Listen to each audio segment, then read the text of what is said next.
OK, let's talk about your own portfolio. You're going to freeze rail fares, which is good news for those who go to work by rail, I think 10% of journeys. Presumably, given that 66% of us get to work by car, can we expect the Chancellor to freeze fuel duty for the 15th year in succession?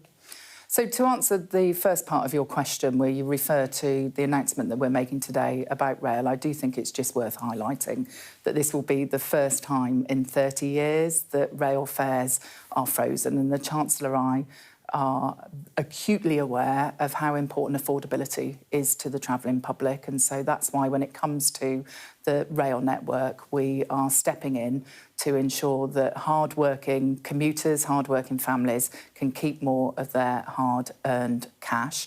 If you look at what has happened to rail fares over the last decade and a half, they have increased by 60% between 2010 and 2024 under the Conservatives. We don't believe that is right if you want to attract more people to use the railways.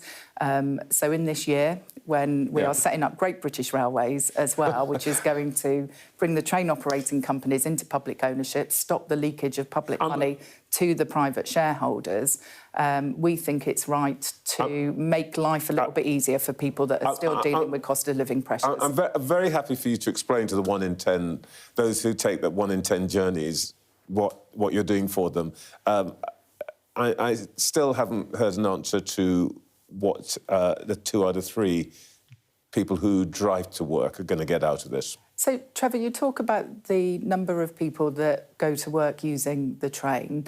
This fares freeze is going to... You're going back to rail. I'm asking you about car drivers. I think it's also important to say that the rail fares freeze is going to apply to over 1 billion journeys next year, and the savings that people can make on that are very significant. The other point I was also going to make is I'm not even asking you about the billions who go on buses. I'm asking you about the many more who drive to work.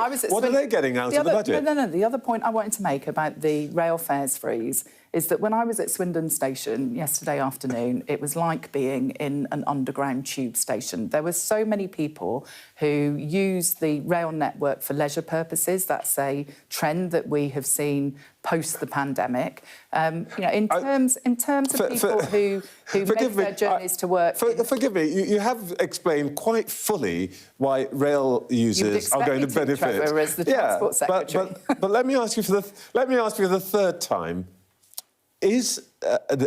Can car users, which is 2/3 of all journeys to work, expect the fuel duty to be frozen again?